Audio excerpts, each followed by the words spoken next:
Good morning students, કેમ છો? બધા મજામાં ને? તો અગાઉના લેક્ચરમાં તમને સાયટિડીનનું બંધારણ પુરવાર કરાવી દીધું છે. તો અત્યાર સુધીમાં પ્યુરિન ન્યુક્લિયોસાઇડ, એડિનોસાઇન અને ગ્વાનોસાઇન બંનેનું બંધારણ પુરવાર કરાવી દીધું છે અને પિરિમિડિન ન્યુક્લિયોસાઇડમાં સાયટિડીનનું બંધારણ પુરવાર કરાવી દીધું છે. આજે આપણે પિરિમિડિન ન્યુક્લિયોસાઇડનું બંધારણ પુરવાર કરવાનું છે, જેનું નામ છે યુરિડીન. યુરિડીન.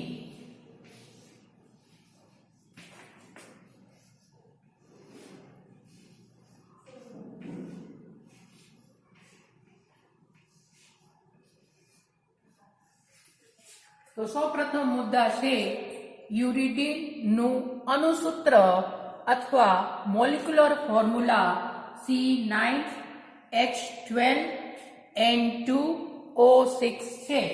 મુદ્દા નંબર 1 યુરિડીન નું અણુસૂત્ર અથવા લખી શકીએ મોલિક્યુલર ફોર્મ્યુલા C9H12N2O6 છે.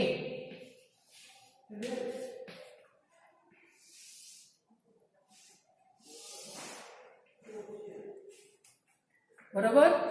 પછી યુરિડીન નું એસિડ અથવા HCl વડે જળ વિભાજન કરતા યુરેસિલ અને ડી રિબોસ મળે છે. મુદ્દા નંબર 2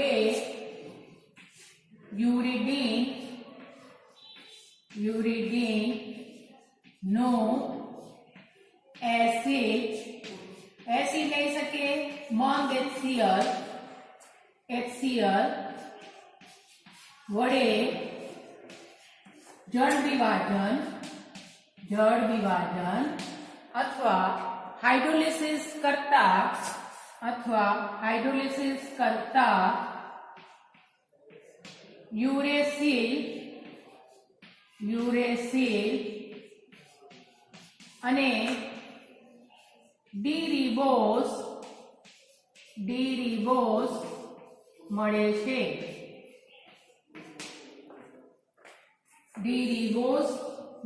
છે. આ જે છે યુરેસિલ છે બેઝ અને આ છે શુગર. તો આપણે લખી શકીએ C9H12N2O6. આનું જળ વિભાજન જ્યારે મંદ HCl અથવા HCl વડે થાય જળ વિભાજન, એમાંથી શું મળશે? યુરેસિલ જે પિરિમિડિન બેઝ છે વત્તા ડી રિબોસ જે શુગર છે. આ છે બેઝ ને બેઝ કયા પ્રકારના છે? પિરિમિડિન બેઝ ના છે શુગર. આ બે મળે. મુદ્દા નંબર 3 યુરેસિલ નું બંધારણ તેના સંશ્લેષણથી સાબિત થાય છે, જે નીચે મુજબ છે.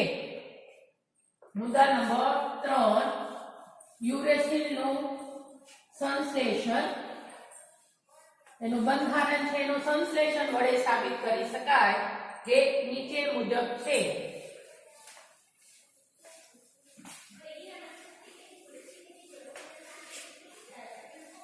તો મુદ્દા નંબર 3 યુરેસિલ નું બંધારણ. મુદ્દા નંબર 3 યુરેસિલ નું બંધારણ, એનું સ્ટ્રક્ચર, તેના સંશ્લેષણ તેના સંશ્લેષણ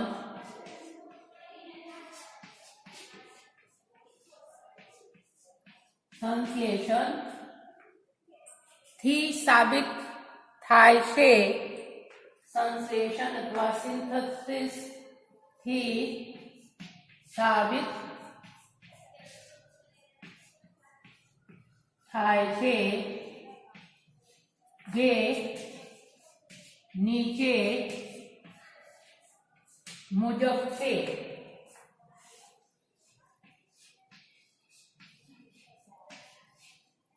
હવે આપણે શું કરવાનું છે? યુરેસિનનું સિન્થેસિસ કરવાનું છે અને સાયન્ટિસ્ટના નામ ઉપર છે ફિશર અને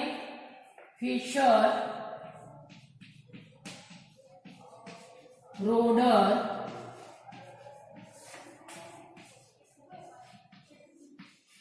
ઓગણીસો એક. આ સિન્થેસિસ માટે 2 કાર્બનિક પદાર્થ લેવાનો છે, યુરિયા અને ઇથાઇલ એક્રિલેટ. યુરિયા અને ઇથાઇલ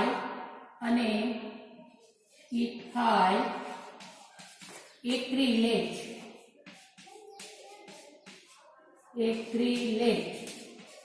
આ બંનેનું સંકલન પ્રક્રિયા કરવાનું છે. સંકલન પ્રક્રિયા કરીએ તો એક પ્રકારના ચક્રીયકરણ થાય ને એમાંથી ડાયહાઇડ્રોયુરેસિલ મળે. આ બંનેનું પહેલા સૌપ્રથમ શું કરવાનું છે? સંકલન પ્રક્રિયા કરવાનું છે. ટેમ્પરેચર રાખવાનું છે 210 ડિગ્રી સેલ્સિયસ. તેમાંથી ડાયહાઇડ્રોયુરેસિલ બને. પછી એને બ્રોમિનનું દ્રાવણ એસિટિક એસિડમાં લઈને, એસિટિક એસિડ શોર્ટમાં લખી શકો HAC અથવા ACOH, બ્રોમિનેશન કરવાનું છે. બ્રોમિનેશન કરીએ તો એક પ્રકારના શું મળશે? બ્રોમો વ્યુત્પન્ન. પછી ત્રીજા તબક્કામાં એને પિરિડીન સાથે ગરમ કરવાનું છે. Boil with pyridine. તો પિરિડીનનું અણુસૂત્ર લખી શકો અથવા બંધારણીય સૂત્ર અથવા નામ લખી શકો. તો પિરિડીન સાથે જ્યારે ગરમ કરીએ તો એક પ્રકારના વિલોપન પ્રક્રિયા થાય. જે બ્રોમિન છે અને બાજુના કાર્બન ઉપરથી એક હાઇડ્રોજન દૂર થાય એટલે શું બનશે? દ્વિબંધ બને એટલે યુરેસિલ બને છે. પછી બોઇલ વિથ પિરિડીન સાથે ગરમ કરવાનું છે. તો C5H5N એટલે શું થાય? પિરિડીન.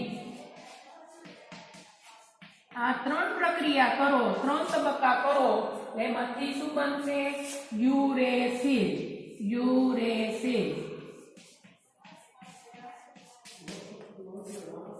આપણે તબક્કા વાઇઝ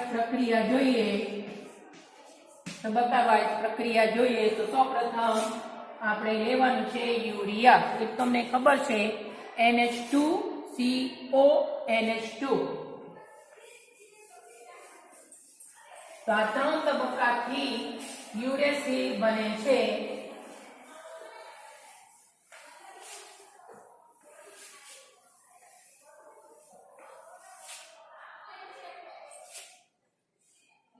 તો આપણે નીચે પ્રમાણે એનું સંશ્લેષણ જોઈએ.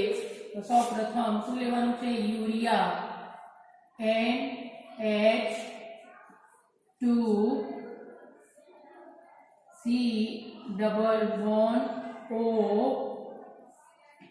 NH2 આ છે યુરિયા વત્તા ઇથાઇલ એક્રિલેટ. એક્રિલિક એસિડ એટલે તમને ખબર જ છે CH2 double bond CH COH 2 propenoic acid ને કહેવાય એક્રિલિક એસિડ. પર આપણે એસિડ નથી લેવાનું, એસ્ટર સંયોજન લેવાનું છે. તો આપણે એને લખી શકીએ તો આ છે CH2 ડબલ બોન્ડ CH, અહીંયા આવશે C ડબલ બોન્ડ O અને ઇથોક્સી ગ્રુપ. તો શું આવશે H5C2O. તો ચક્રીયકરણ થાય. આ પ્રક્રિયામાં શું થશે? યોગશીલ પ્રક્રિયા થાય અને સાથે સાથે સંકલન પ્રક્રિયા થાય અને ચક્રીયકરણ થાય. તો ત્રણે થશે. તો ટેમ્પરેચરમાં શું આવશે? સંકલન પ્રક્રિયા થાય, ચક્રીયકરણ થાય ને યોગશીલ પહેલા યોગશીલ થશે, યોગશીલ પ્રક્રિયા, પછી સંકલન પ્રક્રિયા અને ચક્રીયકરણ, સાયક્લાઇઝેશન, ચક્રીયકરણ. એ ટેમ્પરેચર રાખવાનું છે 210 ડિગ્રી સેલ્સિયસ. આમાંથી આ જે પાઇબંધ ઇલેક્ટ્રોન છે એનું સ્થાનાંતર થાય અને આ કાર્બન સાથે જોડાય એટલે કાર્બન ઉપર ચાર્જ આવે, ઋણબીજ ભારિત બને અને આ કાર્બન ઉપર આવે પ્લસ. અહીંયાથી એક પ્રોટોનનું સ્થાનાંતર થાય અને આ કાર્બન સાથે જોડાશે એટલે CH2 બને. એના આ ખાલી પ્રોટોન જ જોડાય અહીંયા એટલે ઇલેક્ટ્રોન છે નાઇટ્રોજન સાથે હોય એટલે આ નાઇટ્રોજન છે આ કાર્બન સાથે બંધ બનાવે અને આમાંથી આ ઇથોક્સાઇડ આયોન અને આ પ્રોટોન દૂર થાય ઇથેનોલ તરીકે. આમાંથી શું દૂર થશે? -C2H5OH એટલે ચક્ર બનશે. આપણે અહીંયાથી લખીએ તો શું આવશે? HNC double bond O. અહીં ઓલરેડી અહીંયા CO છે એટલે શું આવશે? C double bond O. તેના સાથે N છે તો શું આવશે? NH. ના કાર્બન સાથે એક પ્રોટોન મેળવે છે અને પાઈ બંધ તૂટે એટલે સિગ્મા બંધ બને. અહીંયા આવશે CH2 અને આ બે વચ્ચે બંધ બને. તો એને આપણે લીટી દ્વારા લખી શકીએ, બોન્ડ લાઈન રિપ્રેઝન્ટેશન હવે આપણે લખી શકીએ. તો ડાયરેક્ટ શું આવશે? અહીંયા HN કાર્બન ન દર્શાવવો હોય તો ડાયરેક્ટ આપણે આમ લખી શકીએ NH. અહીંયા આવશે ડબલ બોન્ડ O છે કીટો ગ્રુપ, અહીંયા કીટો ગ્રુપ છે O અને અહીંયા છે CH2 અને CH2. અહીંયા જ્યારે દ્વિબંધ હોય તેને કહેવામાં આવે છે યુરેસિલ. તો આમાં દ્વિબંધ નથી, અહીંયા સંતૃપ્ત છે એટલે બે હાઇડ્રોજન વધારે છે. આનું નામ થાય ડાયહાઇડ્રો યુરેસિલ. પછી એનું બ્રોમો વ્યુત્પન્ન બનાવવાનું છે. એના માટે બ્રોમિનનું એસિટિક એસિડમાં દ્રાવણ બનાવીને વાપરવાનું છે. Bromine in acetic acid HAC અથવા ACOH લખી શકો. એસિટિક એસિડ શું કરવાનું છે? બ્રોમિનેશન.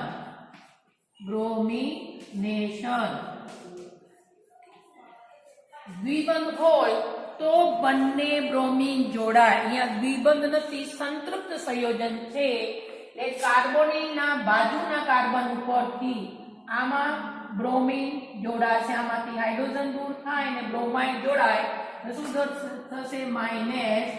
-HBr. આમાં બ્રોમિન જોડાશે એટલે એક પ્રોટોન દૂર થાય એટલે બ્રોમો વ્યુત્પન્ન બને. બ્રોમો વ્યુત્પન્ન લખવામાં ભૂલ કરતાની NH.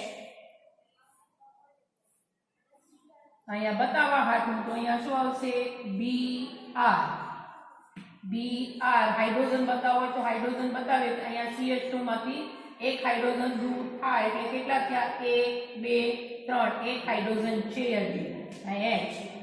આ છે અહીંયા ડબલ બોન્ડ O, ઓક્સિજન. અહીંયા ડબલ બોન્ડ ઓક્સિજન. અહીંયા શું આવશે? Nitrogen NH. અને આ કઈ ડબલ બોન્ડ નથી એટલે શું મળશે આમાં છે બ્રોમો વ્યુત્પન્ન બ્રોમો ડેરિવેટિવ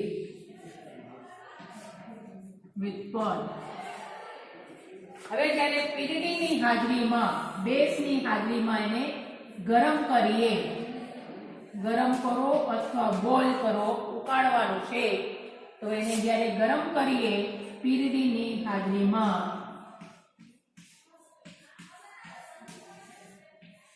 એક પ્રકારના વિલોપન પ્રક્રિયા થાય વિલોપન પ્રક્રિયા એટલે શું થશે આમાંથી બ્રોમિન અને બાજુના કાર્બન ઉપરથી એક હાઇડ્રોજન HBr તરીકે દૂર થાય આમાંથી હાઇડ્રોજન આ જે હાઇડ્રોજન છે આ હાઇડ્રોજન આ ઇલેક્ટ્રોન અહીંયા જોડાશે આ બ્રોમાઇડ આયન દૂર થાય શું દૂર થશે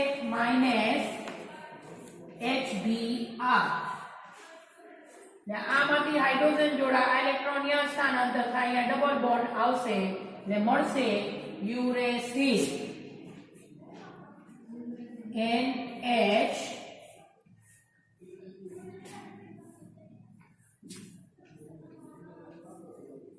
અહીંયા શું આવશે ડબલ બોન્ડ અહીંયા ઓલરેડી કીટો ગ્રુપ છે O આ છે O ઓક્સિજન આને કહેવામાં આવે છે યુરેસિલ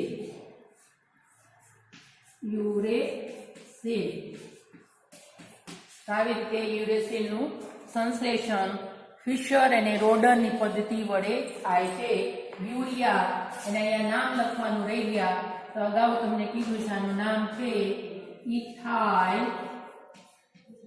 ઇથાઇલ એક્રિલેટ ઇથાઇલ એક્રિલેટ બરોબર હવે આગળ આપણે જોઈએ મુદ્દા નંબર 4 ડી-રિબોઝ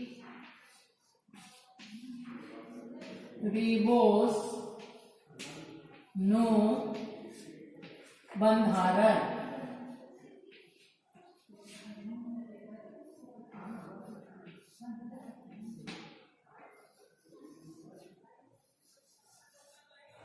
કયા પ્રકારના રિબોઝ છે આપણે સાબિત કરવાનું છે તો ડી રિબોઝ નું બંધારણ કાર્બોહાઈડ્રેટ નું બંધારણ ડી રિબોઝ નું બંધારણ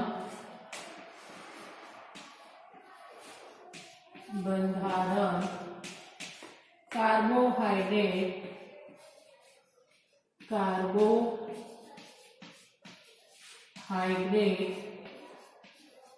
નું બંધારણ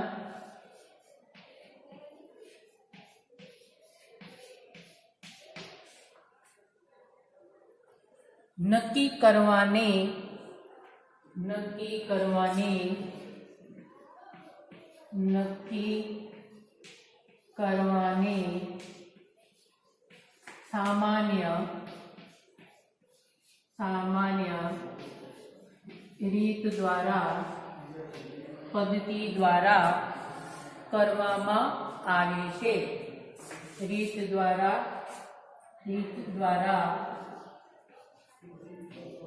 કરવામાં આવે છે તો આમાં શું કરવાનું હોય કાર્બોહાઈડ્રેટ હોય અથવા યુરિડીનનું પહેલા સંપૂર્ણ મિથિલેશન કરતા ટ્રાઇમિથાઇલ યુરિડીન મળે છે જેનું જળ વિભાજન કરવાથી ટ્રાઇમિથાઇલ રિબોઝ મળે છે અને જેનું આગળ અથવા જેનું ઓક્સિડેશન કરતા એમાંથી ડાયમિથાઇલ મેસોટાર્ટરિક એસિડ મળે છે જે શું સૂચવે છે કે જે યુરિડીનમાં રહેલ રિબોઝ શુગર ફ્યુરાનોસ ચક્ર દર્શાવે છે તેમ દર્શાવે છે તો આપણે જોઈએ તો યુરિડીનનું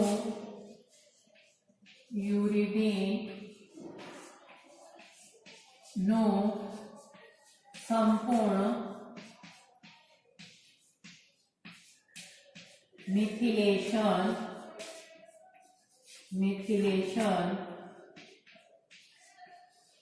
करता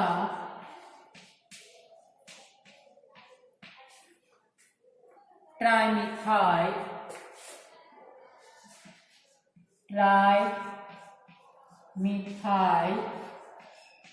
यूरिडीन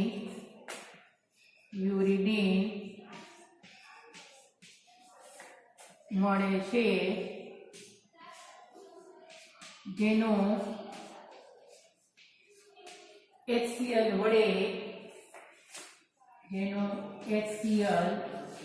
વડે જળ વિભાજન કરતા ટ્રાઇમિથાઇલ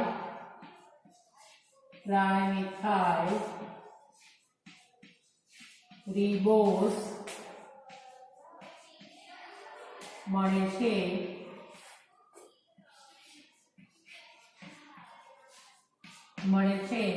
જેનું ઓક્સિડેશન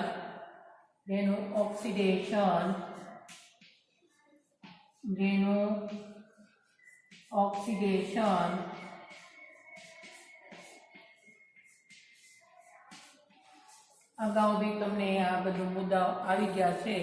ऑक्सिडेशन करवाथी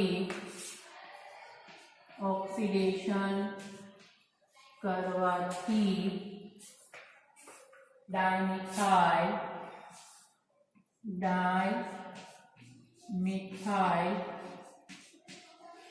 मेसो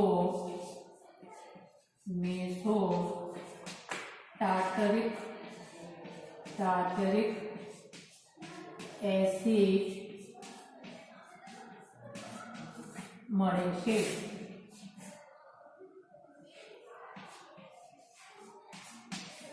બરોબર, હવે આપણે પ્રક્રિયા જોઈએ, જેનાથી આપણે કહી શકીએ છીએ કે જે યુરિડીનમાં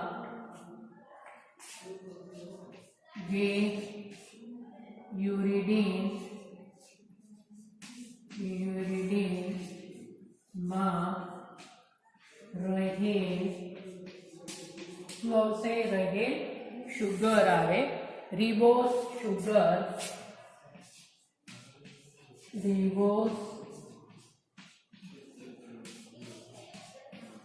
शुगर फ्यूरानोस चक्र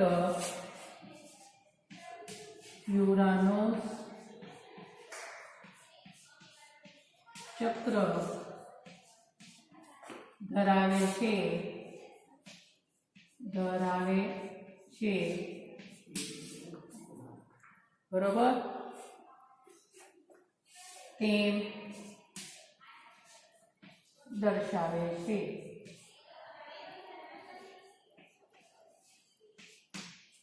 હવે આપણે રાસાયણિક પ્રક્રિયા જોઈએ।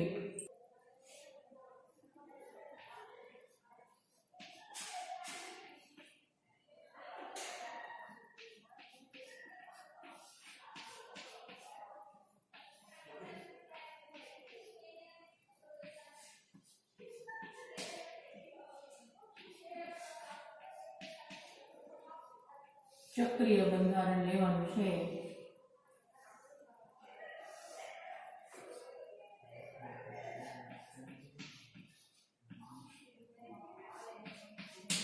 आ छे पिरिमिडीन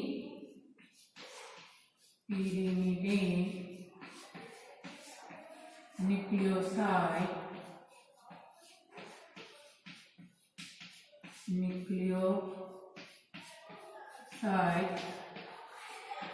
प्लस फ्यूरानोस।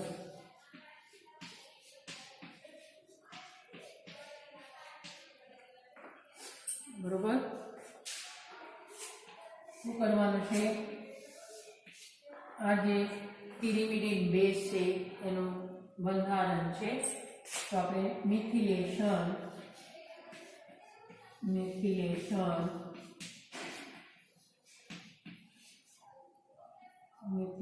એટલે डाइमिथाइल सल्फेट અને આલ્કલીની હાજરીમાં આમાં જે OH સમૂહના હાઇડ્રોજન છે એનું વિસ્થાપન મિથાઇલ વડે થાય. આમાંથી 3 મોલ સોડિયમ મિથાઇલ સલ્ફેટ તરીકે દૂર થાય અને 3 મોલ H2O. હવે આપણે ફેરફાર એટલું જ કરવાનું છે, આ હાઇડ્રોજન OH ના ઓક્સિજનની બાજુમાં જે હાઇડ્રોજન છે અહીંયા શું લખવાનું છે? મિથાઇલ. બાકી ફેરફાર કરવાનો નથી. તો શું આવશે? NCH hydrogen. અહીંયા શું લખવાનું છે? CH3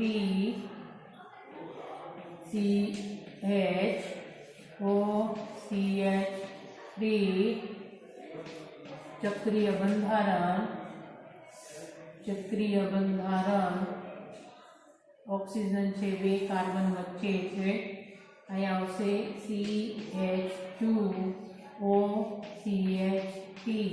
આનું નામ છે ટ્રાય મિથાઇલ યુરિડીન. પછી આગળ શું કરવાનું છે? જળ વિભાજન મન HCl ની હાજરીમાં જળ વિભાજન. HCl લેવાનું છે, મન HCl લખો અથવા મન HCl ની હાજરીમાં જળ વિભાજન કરીએ.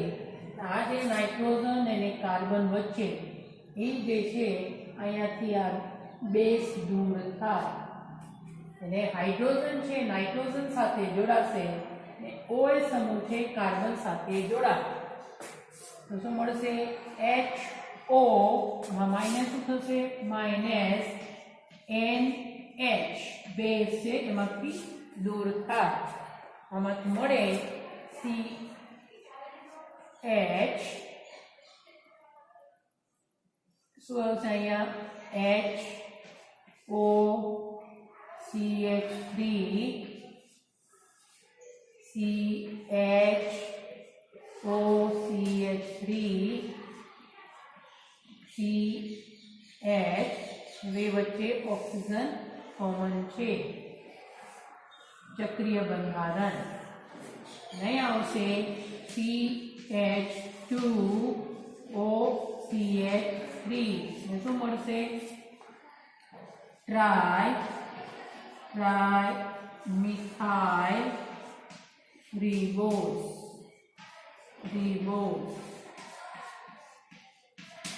પછી આગળ ઓક્સિડેશન કરતા છે ઓક્સિડેશન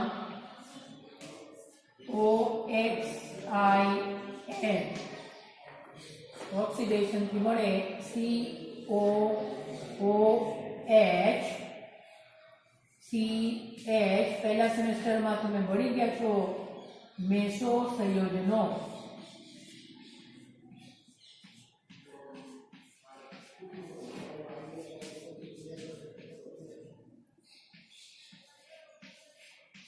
તો આમાં 2 અસમ કાર્બન છે. આ 2 અસમ કાર્બન છે અને પ્લેન ઓફ સિમેટ્રી છે. પહેલા ભાગ અને બીજા ભાગ 2 એક જ છે. એટલે જે પ્રકાશ છે એનું એક ક્લોકવાઇઝ કરે તો બીજું એન્ટી ક્લોકવાઇઝ કરે એટલે આ બે કેન્સલ થઈ જાય. એટલે આ પદાર્થ છે પ્રકાશ નિષ્ક્રિય હોય. એનું જે રોટેશન છે નેટ રોટેશન 0 આવે એટલે આને કહેવાય ડાયમિથાઇલ. શું હશે? Meso tartaric acid.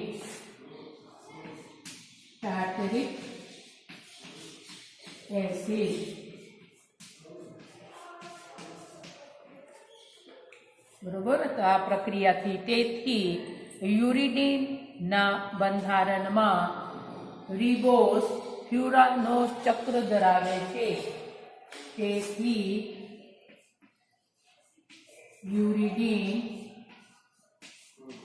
યુરિડીનના બંધારણમાં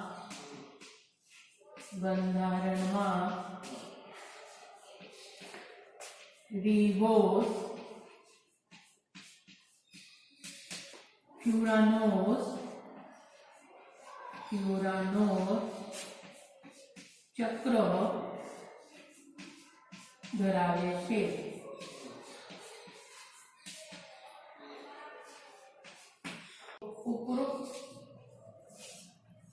ઉપરોક્ત પ્રક્રિયા સૂચવે છે કે ડી રિબોઝ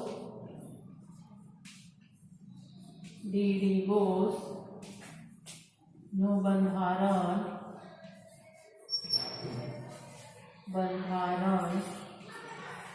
ચક્રીય છે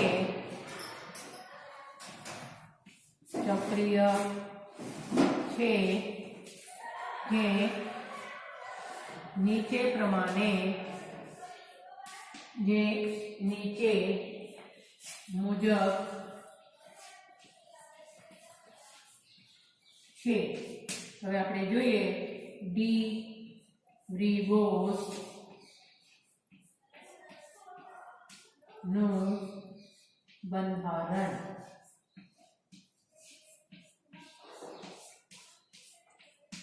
અગાઉના જેનું બંધારણ આવશે એ આપણે લખવાનું છે.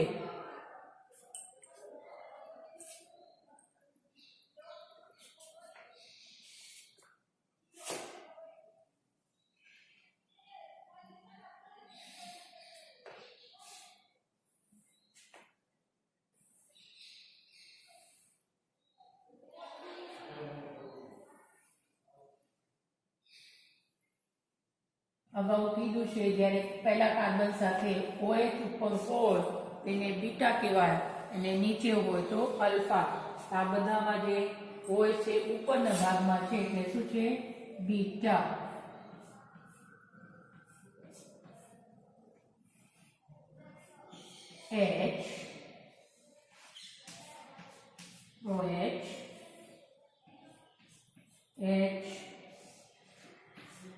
OH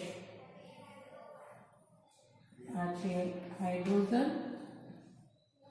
CH2 આમ લખી શકો અથવા આમ બી લખી શકો કે માર્ક્સ નથી કપાતા. CH2OH આ છે ડી રિબોઝ નું બંધારણ. ડી રિબોઝ તો આપણે શું લખી શકીએ? ફ્યુરાનોઝ ચક્ર.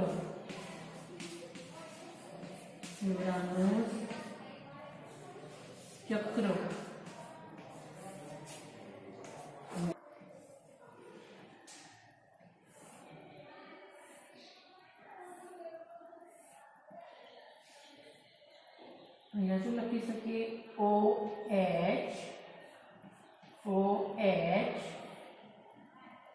અહીંયા OH હોય ત્યારે રિબોઝ હોય ત્યારે OH અને હાઇડ્રોજન હોય તો ડીઓક્સી રિબોઝ. OH અહીંયા આપણે લખી શકીએ CH2 અને HO. નંબરિંગ અહીંયાથી આપવાનું છે તો આ છે 1 પ્રાઇમ 2 પ્રાઇમ 3 પ્રાઇમ 4 પ્રાઇમ ને 5 પ્રાઇમ. બરોબર. તો આ છે ડી રિબોઝ નું ચક્રીય બંધારણ. તો યુરિડીનમાં જે ડી રિબોઝ છે એ ફ્યુરાનોઝ ચક્ર ધરાવે છે, સાબિત થાય છે. જેનું બંધારણ આ પ્રમાણે છે. બાકીના મુદ્દાઓ આપણે નેક્સ્ટ લેક્ચરમાં જોશો. ત્યાં સુધી આવજો.